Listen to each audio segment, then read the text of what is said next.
Welcome to another unboxing video. Now, I haven't done one of these for a while. I'm not entirely sure why, because I've certainly been purchasing enough equipment. But today's offering is something a little bit special. So after many months of waiting to pre-order, arrived through the post today are two Hasselblad X2D IIs, and they replace two of my original X2Ds. So I thought I'd do a quick unboxing video for no other reason than I can. It might be of some use to somebody who is actually out there. So the box comes in a very similar size. It might be a fraction smaller than the previous box that went before it. What you notice when they arrive is minimal packaging, minimal branding, all very subtle, which I really love. On the back, you've got all the information, your serial numbers, and there are two sticky tabs, and they say to pull back.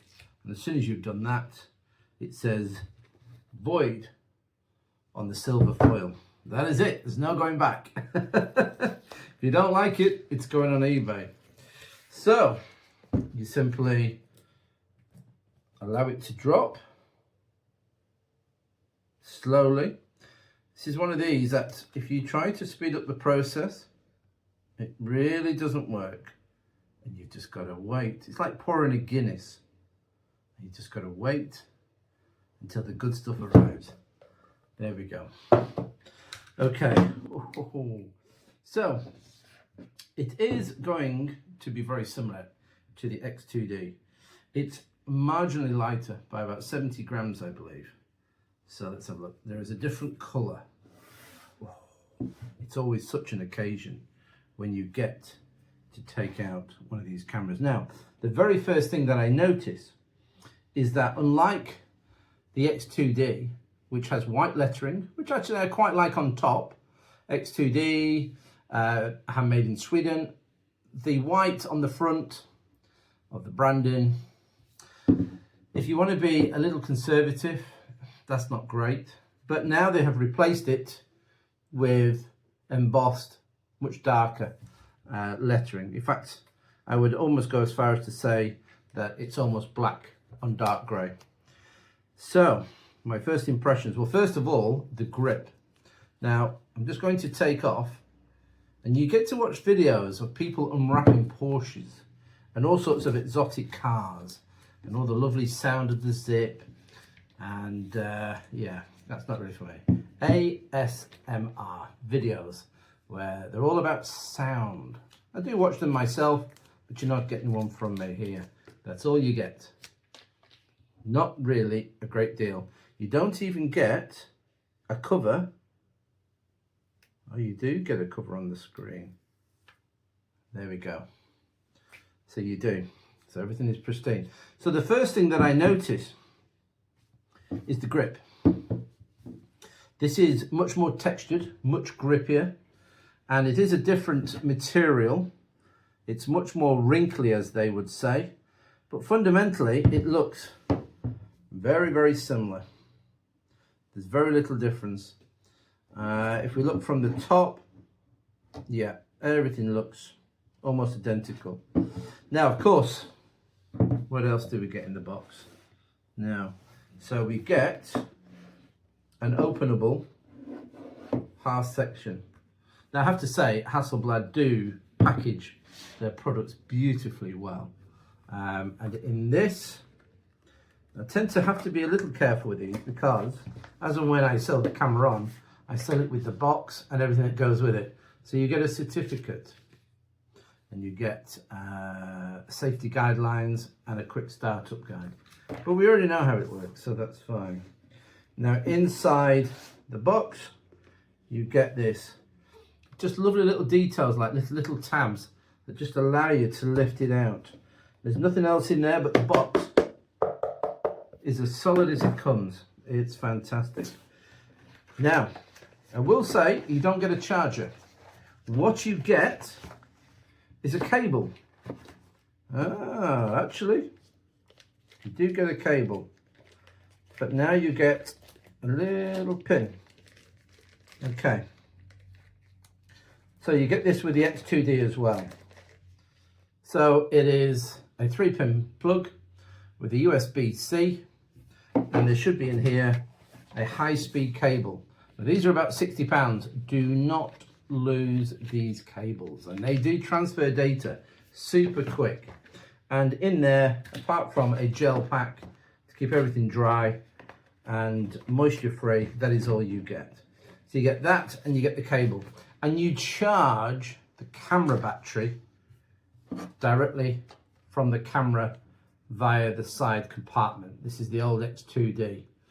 Now, if you want to charge it out of the camera, you'll have to buy, like I've just purchased, a really smart, intelligent, double battery Hasselblad charger. That is all metal, beautiful. And it's a USB-C in the back. And when you plug your battery in, you will get a status update on the battery charge. That's fantastic. They're £138. They're not cheap, but it does allow me to charge up the camera batteries at night in the cameras themselves. And my 2 spare batteries, they're £86 each, which actually I think for a spare battery is a very reasonable price. There are other manufacturers charging more than that. And then my 2 spare batteries can be on charge overnight in that as well. So we're pretty much geared up, ready to go. These cables are like a braided cloth. So they're a really lovely feel, really quality piece of equipment, and it works supremely well. Now, I'm going to take... Now, for those of you that aren't familiar with Hasselblad as such, you do get a battery that actually forms part of the bottom of the camera. And by the way, you get this strip with the battery that covers the terminals. So when you're ready, pull that off and away you go. Get rid of that over there. So what I love about the Hasselblads is there's no flap to open to release the battery. The battery is the base. There's a lip, and all it does is it clips in. When you want to take it out, you hit the trigger, and then the battery will not release. You've got to push it in until you hear it click, and then release it. Do it again. Pull the trigger. You just hear that little click, and it comes out. So let's turn her on. There you go. 15%. That's all you get. So obviously, if I will have more than enough to show you the demonstration. Well, you also get that, which sits on the front cap, which is a sort of foam. So that's something else. So they do actually load it up with various things. Now, first thing you do is you select your language. In this case, of course, it's going to be English. And your time zone, because we are 1 hour on. No, we're on UTC 0, which is London, and Casablanca. Casablanca always makes a reference. And then that's absolutely fine. Okay, that's perfect. All done. That's great. Okay. And then you can set your time and your date. Now, the one thing I do love about Hasselblads is that they are fantastic. There you go. You just hit the daylight saving time and it automatically stores the date and the time, which is fantastic. Do that, and then we should be good to go. Click that. Oh yeah. Then you can scan a QR code to download the Focus Mobile 2. Now, I have a slight gripe with this. So Hasselblad have produced an app for Apple Android, Apple iPhones only. So Android are not catered for, and you can access lots of different things on the app. Why they haven't produced one for the Android, I don't know. I suppose there are a lot of Android phones and different operating systems. Maybe that's the problem, and maybe it's easier on iPhones because it is essentially one operating system. So you can just scroll through that, that's fine. Setting is complete, ready for use. and then this is your screen. Now I will say that the screens on these Hasselblads are exceptional. They are 3.6 inch, the biggest screen I have seen on any camera. I'm just going to show you a shot that I took in Namibia recently at Spitzkoppe, a beautiful rock arch. Now I will say that when anybody sees an image on the back of a Hasselblad, it just wows them. The size of the frame is just humongous. But there are issues with the screen itself, in that the way that it moves. So the only way that it moves is upwards. So you can have the camera low to the ground and you can look down from above if you're in landscape orientation. However, when you do that, and I'm going to try and demonstrate it here, can you see how the EVF masks part of the image? Because it's quite chunky, is that electronic viewfinder. It was very, very annoying. Well, thankfully, they have now thought about that, and now it will actually, and you can see here, 90 degrees. And the mechanism now is a little bit more elaborate, and it pushes out the screen by about 1 inch, so that now when you look at it from above, the EVF is no longer hiding or masking part of the screen, which is fantastic. Now, if you want to have the camera high up, you can now have it at 43 degrees downwards. Now, I would like to see an option where you can actually have it tilted from the side, so that if you are actually shooting in a portrait orientation, a vertical orientation from low down, I still have to get down on my hands and knees to see the image. So if for the next version they can sort that out, I'd be mighty grateful. Now, people have asked, why have I gone from the X2D to the X2D Mark II? Because it is costing quite a lot of money to upgrade. Well, there are a couple of things that are essential that were missing on the X2D. One of them being, there is no shutter release cable socket. Now, if you have the app on the iPhone, that's fine. You can simply activate the shutter from the app if you want to be bothered. But us Android users, we have no choice. We cannot connect a wireless or a cabled shutter release. So we have to use a 2, 3, 4 second timer. And if you shoot in the ocean where the waves are coming in, that's almost impossible to click and try and time that timer to the motion of the ocean and where the water is going to be. So that was the one thing.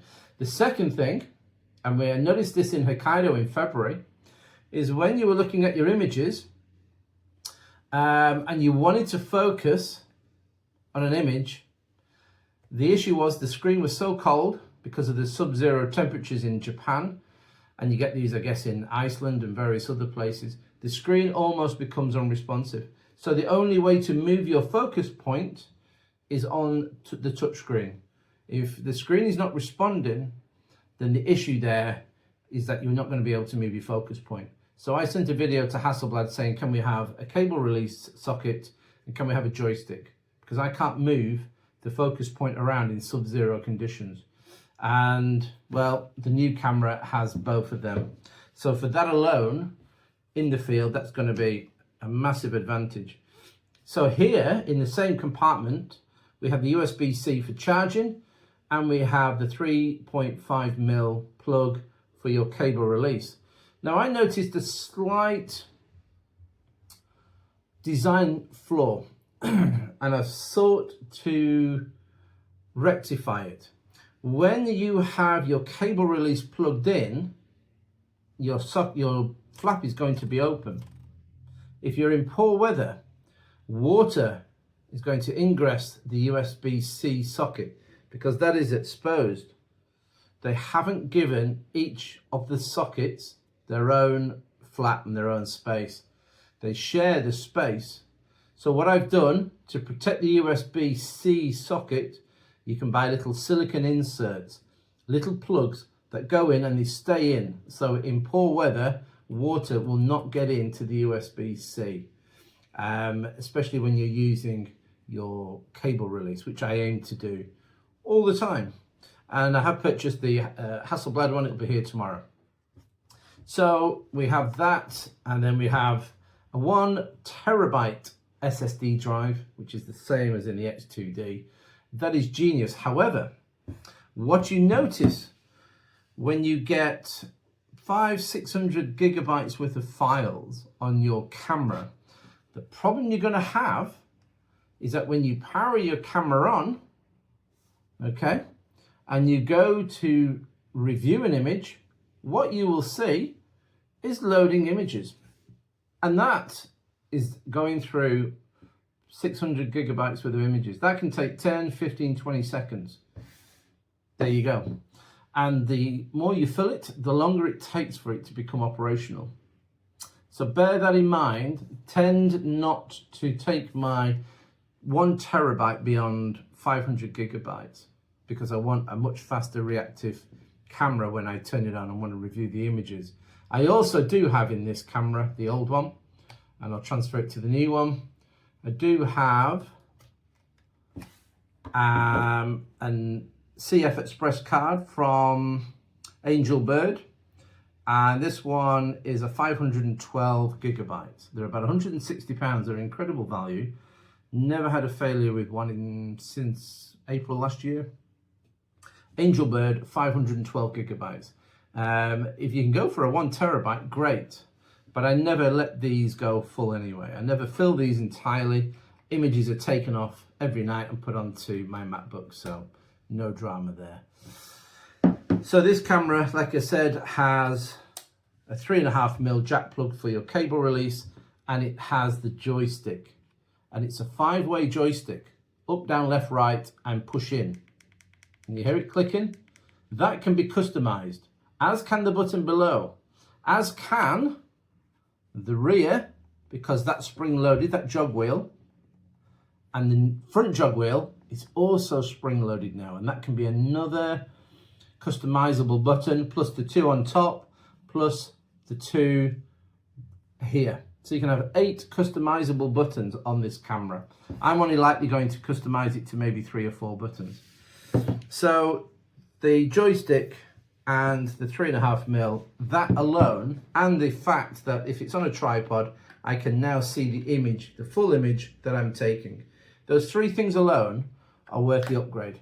It's crazy, I know. You've also now got an OLED screen. Now this one is a 2.36 million dot screen, and it is pretty exceptional. Touch screen as well. The new one is the same 2.36, but it's OLED, and it's 1400 nits of brightness. So it's a brighter, more immersive screen. So I'm really looking forward to using that because the screens are phenomenal on Hasselblads. But everything else is the same. Now what I do notice on the old camera is that you've got white markings on all the buttons, okay? So you can actually see this one. No, very light grey at best. I'm not sure about that. You will get to know which buttons do what, of course, and it'd be muscle memory that'll guide you through that. But personally, I think I would have rather have seen these in white, the symbols, just so that they're more easily identifiable. But nonetheless, yeah, that's the camera. It's grey in colour versus black, so I'm led to believe. And it is a sort of a light grey, so you've got a 2-tone switch going on. And the other thing this has got, and it is different, is you've now got LiDAR autofocusing. I don't know a lot about it, but apparently you can practically focus in the dark. So that will be a huge advantage, because on the older camera, not so good, the autofocus. And an amazing 10 stops of image stabilization. 10 stops. They claim that you can handhold this camera up to 2, 3, or even 4 seconds without a tripod and get a sharp shot. Wow.